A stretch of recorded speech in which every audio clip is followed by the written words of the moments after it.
Hello दोस्तों, तो आज हम देखेंगे 2026 की एक न्यू एनिमे को जिसका कि नाम है जैकब और ट्रेस पार्टी ऑफ नॉन। कहानी के शुरू में हम अपने एमसी यानी मेन कैरेक्टर अरुण को देखते हैं जो कुछ खरोच को मार रहा था, लेकिन तभी वहाँ कुछ गोब्लिन्स आ जाते हैं और अरुण अपने ऊपर सपोर्ट मैजिक का इस्तेमाल करता है और आसानी से उन सभी गोब्लिन्स को मारने लगता है। लेकिन इस मैजिक का ड्यूरेशन सिर्फ 3 मिनट का है और ये हर किसी के मैजिक का रेजिस्टेंस पर डिपेंड करता है। इसके बाद हम फास्ट का सीन देखते हैं जहाँ पार्टी का लीडर ओलिवर और उनको इस पार्टी से निकाल देता है और उन कहता है कि ये तुम क्या कर रहे हो, हम दोनों बचपन के दोस्त हैं, हमने साथ में इस पार्टी को बनाया और हमने एक साथ कितनी लड़ाई लड़ी और जीती। और इस पार्टी के 2 लोग एनेली और डेरेक भी उसे कमजोर बुलाते हैं। ओलिवर भी कहता है कि मुझे माफ करना, पर तुम्हें इस पार्टी से निकल जाना चाहिए। वही ओलिवर अपनी पुरानी पास्ट को बातों को याद करने लगता है कि कैसे उन्होंने इस पार्टी को बनाया और उनकी पार्टी पहली पार्टी बनी जिसने 94th फ्लोर को लीज करा था और इसी के साथ उनकी पार्टी का नाम हीरो पार्टी पड़ा। और वो ओलिवर से कह रहा है तुम्हें तो पता है ना कि मैं एक शोरमैन हूँ और अपनी पार्टी की मदद करने के लिए मैं एक एन्चेंटर बना और अब तुम मुझे इस पार्टी से बाहर करने को कर रहे हो। एनेली कहते कि हाँ हमें पता है। ओलिवर कहता कि पिछले महीने हमने जो रेड की थी उसमें हमने देखा था कि दूसरे पार्टी के एन्चेंटर कितना स्ट्रॉन्ग है और उनके सामने तुम कितने कमजोर लगते हो। तुम्हें तो पता है ना कि मैं तो प्योर एन्चेंटर नहीं हूँ, मेरी क्लास तो शोरमैनशिप की भी है, लेकिन डेली कह रहा कि तुम्हारी जो शोरमैनशिप है वो ओलिवर से बेकार है, इसलिए तुम्हें अपनी आपको सपोर्ट मैजिक करने के लिए छोड़ना पड़ा था। यहाँ तक कि एनेली भी कहते हैं कि तुम ना तुम अच्छे एन्चेंटर हो ना ही तुम्हारी शोरमैनशिप अच्छी है, तो सपोर्ट मैजिक भी ठीक से नहीं हो पाता, इसलिए तुम्हें हमारे इस पार्टी से चले जाना चाहिए। और कुछ के पता, लेकिन तभी ओलिवर कहता है कि हमने पहले ही एक एन्चेंटर को ढूंढ लिया है, जिससे सुनकर ओलिवर शौक था और वो समझ जाता है कि अब वो यहाँ कुछ नहीं हो सकता और वो वहाँ से चुपचाप जाने लगता है। लेकिन एनेली उससे कहती है कि भले ही तुम्हें थोड़ा थोड़ा कुछ आता हो पर फिर भी वो एक ए रैंक का है जो किसी भी को कुछ नहीं सिखा सकता और ऐसे लोगों को कहा जाता है जैकब और ट्रेस, जो सब कुछ सीखते हैं पर कुछ भी मास्टर नहीं कर पाते। और ये सब चीजें ओलिवर बहुत टेंशन में सोच रहा था और कहता है कि मुझे कैसे भी करके एक ताकतवर शोरमैन बनना होगा जिससे कि मैं उन्हें दिखा दूं कि मैं जैकब और ट्रेस नहीं हूँ। इसके बाद वो एक टेलीपोर्टेशन क्रिस्टल के पास आता है और खुद को वहाँ रजिस्टर करता है, लेकिन तभी वहाँ कुछ एडवेंचरर भागते हुए आते हैं और बोलते हैं कि आखिरकार हमारी जान बच गई, लेकिन हमें उस नई लड़की को पीछे छोड़ना पड़ा, नहीं तो हम जिंदा नहीं बच पाते। ये सब सुनकर ओलिवर बहुत ही गुस्सा होता है और मन में बोलता है कि मुझे पता है कि कैसे लगता है जब आपके पार्टी के लोग आपको धोखा दे। और वो गुस्से में कह रहे हैं तुम्हें शर्म नहीं आती है, तो तुमने अपने साथी को पीछे छोड़ दिया मरने के लिए और अब यहाँ तुम सभी बहाने बना ले हो। लेकिन तभी उनसे एक बंदा बोलता है कि भाई कौन है तू, और उसे मारने पड़ता है, लेकिन हमारा हीरो उल्टा उस बंदे को ही पीट देता है और उन सभी से गुस्से में पूछता है बताओ वो लड़की कहाँ है। इसके बाद हम उस लड़की को देखते हैं जो उन मॉन्स्टर से बचने के लिए अपने प्रोटेक्शन स्पेल का इस्तेमाल करते हैं और रोते हुए अपने बैंड को याद करने लगते हैं और ये मॉन्स्टर इस प्रोटेक्शन स्पेल को भी तोड़ देते हैं। और वो लड़की कहती है कोई तो मुझे बचा लो, मुझे नहीं मरना। और वहाँ ओलिवर आ जाता है और उन सभी मॉन्स्टर से अपने सोर्स से लड़ने लगता है, यहाँ तक कि वो अपने सपोर्ट मैजिक का भी इस्तेमाल करता है और उन सभी मॉन्स्टर को मारने लगता है। वहीं ये सब देखकर वो लड़की काफी हैरान हो, ये बंदा शोरमैन के साथ एक एन्चेंटर भी है, मैंने ऐसा कभी नहीं देखा। लेकिन ओलिवर उन सभी मॉन्स्टर को मारने में बिजी था और सोचता है वैसे उन लोगों को इन सभी को हलाना मुश्किल था पर मेरे लिए नहीं। और अब ओलिवर फाइनली उन सभी मॉन्स्टर को खत्म कर देता है। इधर पर वो दोनों हिटन से बाहर निकलते हैं और वो लड़की ओलिवर को शुक्रिया कहती है और अपना नाम सोफिया करार्जल बताती है और उनके सलाम से उनको थोड़ा सा हैरान होता है। और अब वो सोफिया को अपना नाम बताता है। सोफिया उसे शुक्रिया के तौर पर उसे डिनर पर इन्वाइट करती है। अरे मैंने तुरंत तुम्हारी जान बचाई है। और वो लड़की अपना क्यूट सा शक्ल बनाने लगती है जिस पर देखकर हमारा हीरो पिघल जाता है। और अब वो रात के समय वो दोनों एक रेस्टोरेंट में आते हैं और वो दोनों जैसे ही अंदर जाते हैं तभी सोफिया अपनी बहन को देखती है और पूछते कि आप यहाँ क्या कर रही हो। और समझ जाता है कि ये दोनों स्काई सिल्वर डायमंड क्लैन से बिलोंग करती है जो इस किंगडम की सबसे मशहूर क्लैन है। और सोफिया की बहन उससे कह रही है कि तुम यहाँ क्या कर रही हो और ये कौन है, तुम अभी इतनी ही बड़ी नहीं हुई कि तुम एक बॉयफ्रेंड को रख सको। अरे नहीं ये मेरा बॉयफ्रेंड नहीं है। और उसकी नजर ओलिवर पर जाती है और उसे पहचान जाती है। ओलिवर तुम यहाँ क्या कर रहे हो, हाँ सलमा कैसी हो तुम। ओलिवर बताता है कि सलमा एक ऐसे रैंक पार्टी की लीडर है और ये काफी पावरफुल एन्चेंटर भी है और इसी का आइडिया था कि हर एक ग्रुप में एक एन्चेंटर, एक डिफेंस करने वाला, एक अटैक करने वाला और एक हीरो हो। और यहाँ तक कि पिछले महीने वो सभी उनके साथ एक रेड पर भी गए थे जिनकी स्किल को देखकर उसकी पार्टी ने उसे निकाल दिया था। वहीं सलमा गुस्से में ओलिवर से कहती है कि आखिर तुम्हारी हिम्मत कैसे हुई मेरी 14 साल की छोटी सी बहन के साथ घूमने की। और उसे गुस्से में सुनाने लगती है तो सोफिया उसे शांत करती है और उसे बताती है कि ओलिवर ने उसकी जान बचाई है। वैसे सच बताना क्या तुम हिंटेंजन में गई थी। वो डरते हुए हाँ कहती है तो वो काफी गुस्सा होकर कहती है कि मैंने कहा था ना कि हम अगले दिन हिंटेंजन में जाएंगे तो तुमने मेरी बात क्यों नहीं मानी। और फिर वो खुद को शांत करती है और उनको शुक्रिया कहती है बहन की जान बचाने के लिए। अरे कोई बात नहीं, मैं समझ सकता हूँ कि तुम्हें तुम्हारी बहन की चिंता हो रही थी। इसके बाद वो सभी आपस में बातें करने लगते हैं। सोफिया सोफिया अपनी बहन से पूछती है कि आप एक दूसरे को कैसे जानते हो, आप पहले भी मिल चुके हो क्या। सलमा उसे बताते कि अरुण फेमस हीरो पार्टी से बिलोंग करता है।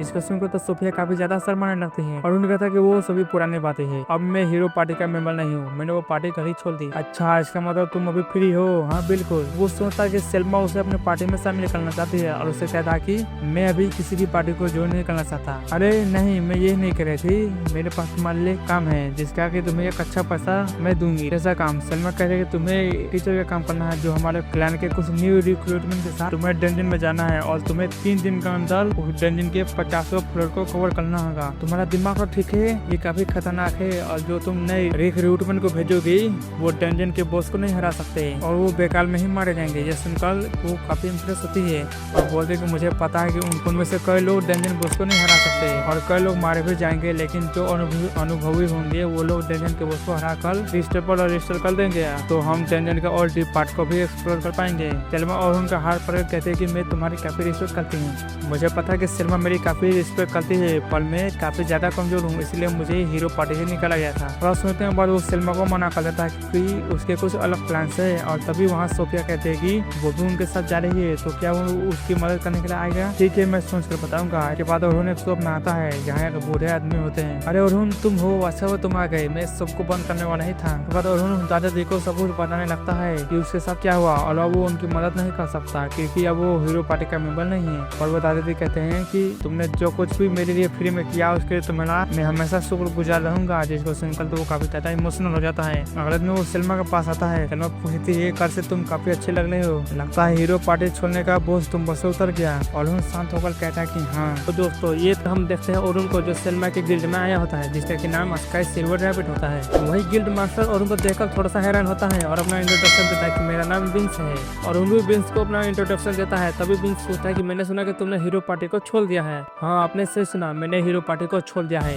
वैसे मैं जानना चाहता हूँ हमारे मिशन के बारे में। हाँ ठीक है, इसके बारे में तुम्हें आगे सलमा बताएगी। इसके बाद सलमा उसे बताने लगते है कि वैसे तो मैंने कल ही तुम्हें कुछ बातें बता दी है, अब आगे के बारे में तुम्हें बताती हूँ कि हमें 3 दिन के अंदर डंजन के 51 फ्लोर को कवर करना है। मतलब हमें पहले दिन में 20 फ्लोर को कवर करना है और दूसरे दिन हमें 36 फ्लोर को और तीसरे दिन हम बाकी के फ्लोर्स को देखेंगे। इसके बाद हम पास का सीन देखते हैं जहाँ सलमा भी से बात कर रही थी। वो कहते हैं कि देखो मुझे पता है कि जो हीरो पार्टी है उन्होंने अरुण को निकाल कर बहुत बड़ी गलती की, इससे उनका ही लॉस होगा। सलमा कहते हैं कि हाँ अरुण काफी स्ट्रॉन्ग है, भले उसका लेवल थोड़ा सा कम है और जब मैं उसके साथ फाइट कर रही थी तो उसकी अटैक करने की स्पीड काफी अच्छी थी, यहाँ तक कि उसने कई सारे स्पर्श को खुद से ही बनाया है और जब वो हमारे साइड में रहेगा तो हमारे ही फायदा रहेगा। और आपको तो पता है कि जितने भी इंसाइडर होते हैं उनको वो रिस्पेक्ट और इज्जत नहीं मिलती जैसे उन्हें मिलना चाहिए और मुझे इसलिए मिल गया क्योंकि मैं आपकी पार्टी से हूँ। उसके बाद हम पूरे दिन का सीन देखते हैं। वो सभी बात कर रहे थे और वो पूछा इसमें 10 पार्टियां भाग ले रही है। हाँ बिल्कुल तुमने सही कहा और वहाँ 5 ऑब्जर्वर भी रहेंगे जो सभी पर नजर रखेंगे और में कोई भी प्रॉब्लम होगी तो उनका सोल्यूशन वो देंगे। और उन्होंने कहता है कि देखो 5 गाइड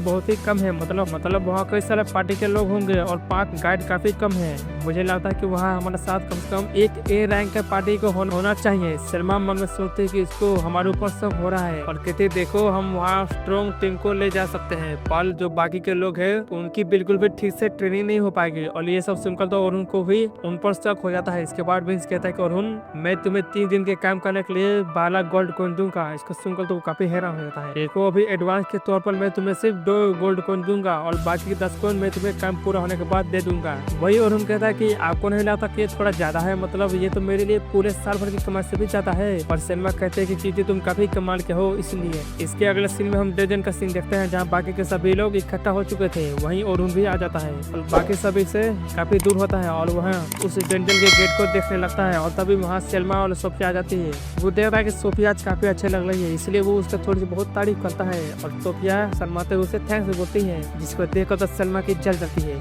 और कहते कि तुम्हारी हिम्मत कैसे हुई मेरी बहन से फ्लर्ट करने की। अरे नहीं तुम गलत समझ रही हो। वो पूछती है कि वैसे तुम बाकी सभी से इतने दूर की खड़े हो और उन कहता है कि मुझे लगा कि अगर मैं उनके पास खड़ा हूँगा तो वो सभी थोड़ा सा अजीब फील करेंगे। सलमा कहते हैं कि तुम चिंता मत करो, मैं अभी तुम्हें सभी से मिलाती हूँ और वो उसे अपने टीम के 3 मेंबर से मिलवाती है और उन तीनों का अपना इंट्रोडक्शन देता है और वो तीनों भी अपना इंट्रोडक्शन देते हैं। जो पहला बंदा होता है वो अपना नाम एंथम बताता है और वो एक डिफेंडर है। दूसरा बंदा भी बोलता है कि मेरा नाम बेलनार्ड है और मैं भी एक डिफेंडर हूँ। और तीसरी लड़की का नाम होता है कैथी जो कि एक हीरो होती है और उन बोलता है कि यानी बाकी के 2 लोग हम हैं। और सोचता है कि आखिर यहाँ पर क्या चला है, यहाँ पर बस 2 अटैकर है और एक इंचेंटर और एक हीलर।